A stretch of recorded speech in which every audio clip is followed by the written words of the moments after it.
Nagaa fi araarri Waaqayyoo bakka jirtanitti hunduma keessaniif haa baay'atu. Akkam jirtu daawwattoota Kiristiyaan Miidiyaa. Odeessa wayitaawaa yeroo kanaaf siniif qindeeffannee isin biraan ga'uuf qabannee dhiyaanneerra. Hamma xumura qophii keenyaatti nu wajjin turaan affeerraa keenya.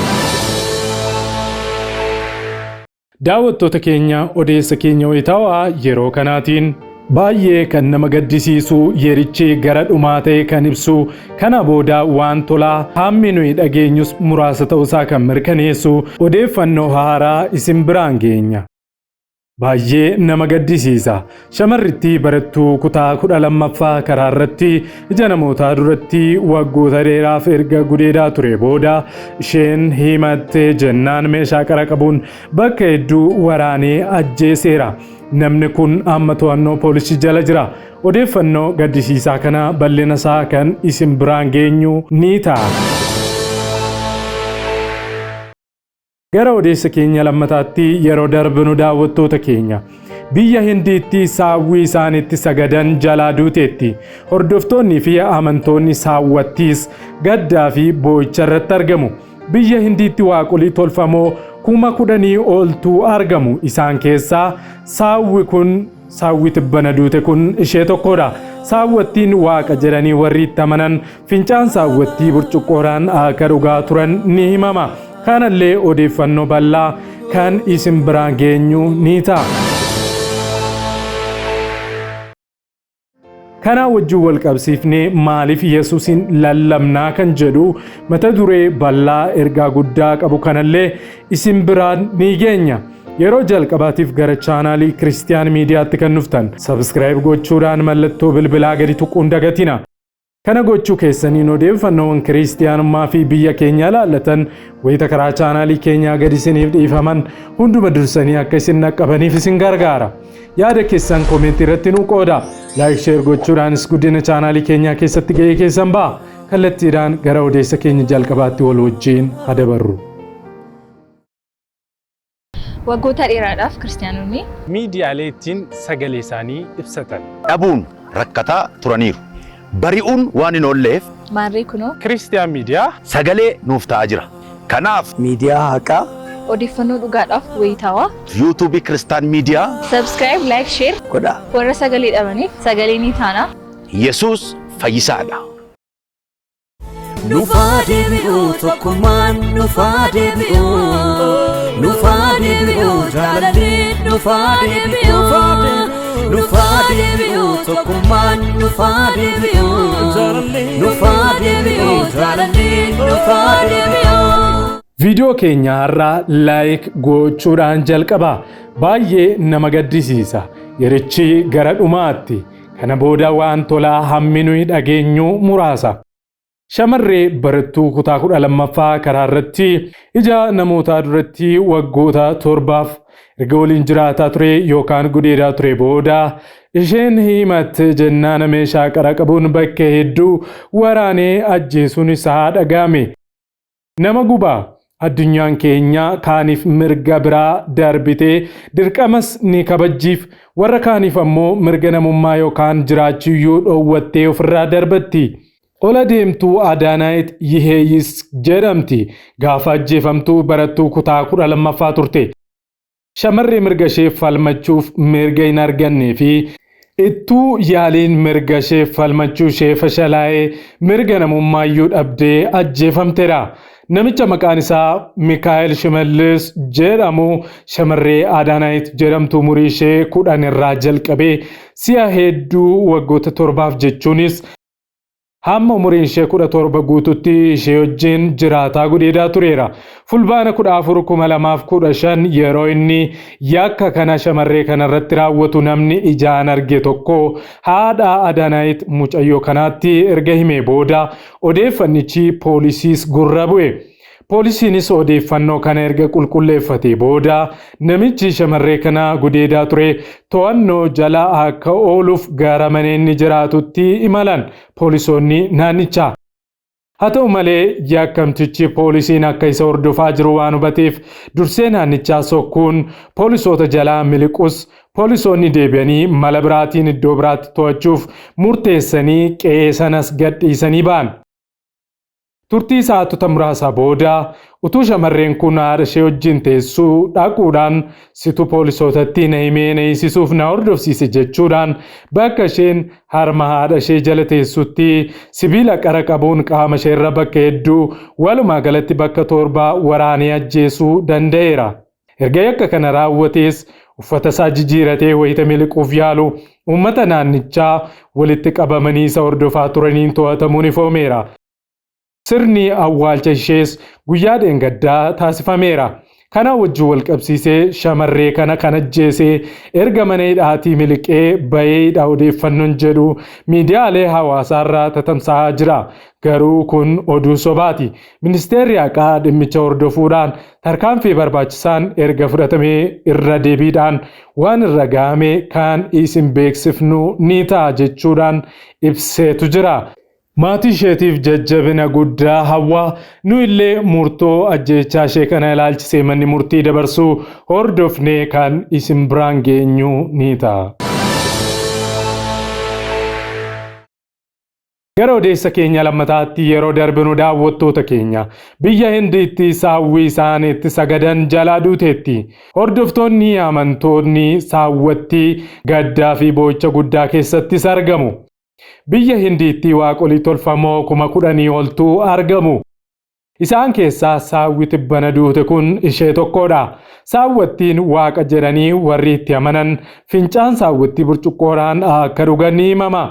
Namni saawwattiin irra ejjattee akka nama fayyeetti kan ilaalamuu fi namni saawwattiin irra utuu hin ejjatin darbite ammoo akka nama abaaramaa fi cubbamaatti kan lakkaa'amu yoo ta'u, hordoftoonni amantichaa amma waaqni isaanii waan jalaa duuteef gaddataa akka jiranis beekameera. Uummata waan itti sagadu hin beekne biyya lafaa kanarra jiraniif Yesus lallabuun barbaachisaadha.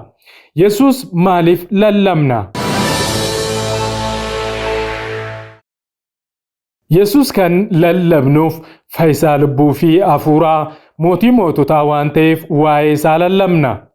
Kanaaf ati isa kana sirriitti hubattee karaa gara abbaatti geessu akka ta'e utuu hin saalfatiin akka nama maraateetti lallabuun sirra jira. Isa kanaaf Yesus jecha jabaa dubbate qaba. Yesusis deebisee karichi dhugaan jireenyi sana anaan yoo ta'e malee eenyuyyuu gara abbaa hin dhufu. Wangeela Yohaannis boqonnaa 14 lakkoofsa 6. Kanaaf Yesus Kiristoos sababa fayyuu keenyaati. Akka karaa isaa fayyinni si ta'e beektee itti amanuun immoo sirra jira. Yesus hin malee namni kamiyyuu jireenya bara baraatti galuu hin danda'u. Akkamitti Yesusin lallabu? Yesus kanatti dura itti amanta. Erga itti amantee qajeelummaatti jiraachuun yeroo hundumaa waa'ee fayyisuu, waa'ee dubbii isaa lallabda.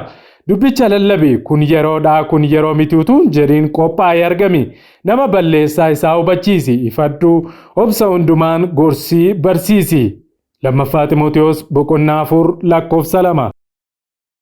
Warra Yesuusin hin beeknetti lubbuu haaraa waan ta'aniif itti lallabdee akka inni fayyisaa ilmaan namootaa ta'e dhugaa itti ba'uun saba hundumaa bartoota isaa gochuun barbaachisaadha. Yesuusis waa'ee kanaa waan dubbate qaba. Isa inni dubbate kana raawwachuun immoo dirqama. Sababiin isaas adaraadha waan ta'eef. Wangeela Maatewos boqonnaa 28 lakkoofsa 19. Egaa dhaqaa maqaa abbaattii, ilmaattii fi kan hafuura qulqulluuttis isaan cuuphuudhaan saba hundumaa bartoota koo godhaa. Waan ani isin abboome hundumaa eeguus isaan barsiisa. Kunoo ani immoo hamma dhuma baraatti guyyaa hundumaa isin wajjin nan jira isaaniin jedhe. Egaa amma Yesus nu wajjin jira jechuudha. Warri isa lallaban akkamiin jiraatu? Isaan jireenya qophaa'ummaatti jiraatu. Yeroo hundumaa amala Yesus calaqqisiisu. Akka Waaqayyo isaanii hojjetu. Sirriitti waan beekaniif abidda wangeelaa of keessatti hin naamsan. Wanta biyya lafaa hunduma ishee akka gatametti lakkaa'u. Amma garuu Kiristoosiif jedhee wanta bu'aa anaaf qaba ture hundumaa akka waan gatametti lakkaa'eera. Filiphisius boqonnaa 3 lakkoofsa 7. Tokkoffaa Qorontos boqonnaa 9 lakkoofsa 16 irratti akkas jedha. Wangeela lallabuu kootiin of jajuu hin danda'u. Kana himuun ana irraa hin barbaadama. Wangeela yoo lallabuudhaa baadhe garuu anaaf fayyoo. Fedha kootiin utuun kana godhee gatii nan argaddan ture. fedha koo malee ergatee garuu hojiin kun Waaqayyo biraa daraa anatti kennamuu isaati. Egaa bu'aan koo maaliree? Bu'aan koo lallabuu kooti. Wangeela isaa argachuun koo anaaf hin taatures utuu hin gaafatin wangeela tolaa namatti himuudha. Phaawulos kun jireenyi isaa Yesus Kiristoosiin waan booji'ameef yeroo hundumaa wangeela lallabuun hojii isaa godhatee akka nama maraateetti lallabaa ture. Warri isa lallaban maal argatu? Warri dhugaaf hafuuraan isa lallaban isattis kan of gatan waa'ee waan hundumaa dhiisanii Yesus Kiristoos duukaa bu'an bara jireenya isaaniif kan ta'u harka Waaqayyoo keessa argatu. Kana keessatti jecha Phexrosiif deebii kenname haa ilaallu. Maatiyos 19:27. Phexros kana irratti kunoo nuyi hundumaa dhiifnees duukaa buuneerraooti egaa maal arganna laata jedhe. Yesus immoo ani dhuguman isinitti hima. Biyya lafaa ishee haaraatti ilmi namaa ulfina isaatiin teessoo isaa irraa yommuu taa'u isin warri na duukaa buutan immoo teessota 12 irra teessanii gosa Israa'el 12 irrattuu firdii hin kennitu. Namni maqaa kootiif jedhee manneen yookaan obboloota yookiis obboleettota yookiis abbaa yookiis haadha isaa yookiis ijoollota isaa yookiis araddaa isaa yoo dhiisee dachaa 100 hin fudhata. Jireenya bara baraas hin argata. Namni gooftaa Yesuusitti amanee isa lallabuudhaaf of kennes raawwatee lafa hin ilaalu. Bara dhaloonni gadi dhumaa deemu inni garuu dabalaa hin bula. Wangeela keenya lallabuun itti fufa. Ifaa Magarsaatu maxxanse. Obboleessa keenya Ifaa Waaqayyo bakka inni jirutti isaa eebbisu. Xumura qophii keenyaa irratti faarfannaa kanaan eebbifamaa isiniin jechaa daawwattoota keenya qophii keenya yeroo kanaa kanumaan kan goolabnu ni ta'a. Yeroo jalqabaaf gara chaanaalii keenya kan dhuftan subscribe gochuudhaan like share gochuus hin dagatina. Yaada qabdan komentii irratti nuu qooda. Saatota muraasaa booddee odeessa kiristaanummaa gara birootiin amma deebinee ol arginutti turtii gaarii isiniif haa ta'u. Nagaan tura. Faarfannaa kanatti aanee dhufuun eebbifamaa. Nagaan tura.